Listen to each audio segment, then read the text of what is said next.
अस्सलाम वालेकुम नाज़रीन, अव्हां ॾिसी रहिया आहियो सिंध आवाज़ न्यूज़ ऐं आऊं आहियां मोमल सिंधी। हाज़िर आहे हिन वक़्त जी अहम ख़बर। दौलतपुर जे निजी स्कूल में जश्न ईद मिलादुल नबी सल्लल्लाहु अलैहि वसल्लम जे हवाले सां प्रोग्राम मुनक़िद कयो वियो, जंहिं में स्कूल जे उस्तादनि ऐं शागिर्दनि महबूब नबी सल्लल्लाहु अलैहि वसल्लम जी शान में नात पढ़ी ज़बरदस्त दाद हासिल कयो वियो। स्कूल में शागिर्दनि जे वालिदैन पिणु वॾे अंग में शिरकत कई। उन मौक़े ते स्कूल जे प्रिंसिपल सैयद कामरान अली शाह, एडवोकेट सैयद मंज़ूर अली शाह, डॉक्टर यामीन लाखो, सज्जाद हुसैन दाहिरी, सहाफ़ी GM जुड़ेजो ऐं अलीशर उनर ऐं ॿियनि चयो त असां ख़ुशनसीब आहियूं जो असां प्यारे नबीअ जा उम्मती आहियूं। महबूब जी आमद जे हवाले सां ख़ुशी मल्हाइण सां दिलि खे सुकून मिले थो, जॾहिं त स्कूल जे ॿारनि पारां सावा झंडा हथ में खणी महबूब जी आमद मरहबा, दिलदार जी आमद मरहबा जा ज़ोरदार नारा हया विया ऐं आख़िर में नगर विरहायो वियो।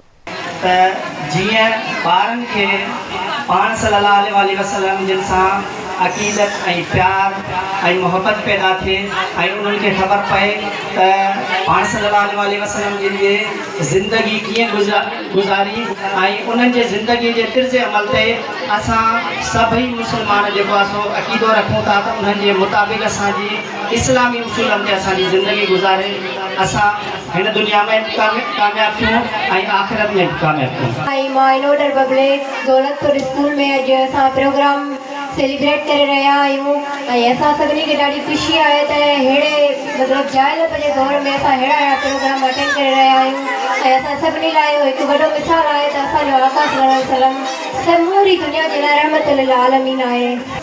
मिलाद मुस्तफ़ा जे वाले सां जेको प्रोग्राम रखियो वियो आहे, अहिड़ा प्रोग्राम जेको आहे सो हुजण सां फ़ाइदो इहो थींदो आहे त ॿारनि जे स्टडी सां गॾोगॾु ॿारनि में जेका एक्टिवनेस हूंदी आहे ऐं ॿारनि जो कॉन्फिडेंस लेवल जेको हूंदो आहे उहो वधंदो आहे।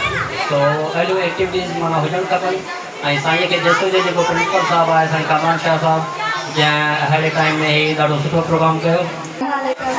मुंहिंजो नालो शमाला आहे, मां इनोडर पब्लिक स्कूल जी तालिबा ऐं अॼु असां हिते प्रोग्राम अटेंड करे आहियूं। माशाअल्लाह असांखे ॾाढी ख़ुशी थी आहे ऐं असांखे वॾी ख़ुशी इहा आहे जो असां आख़िरी नबी जा उम्मती आहियूं।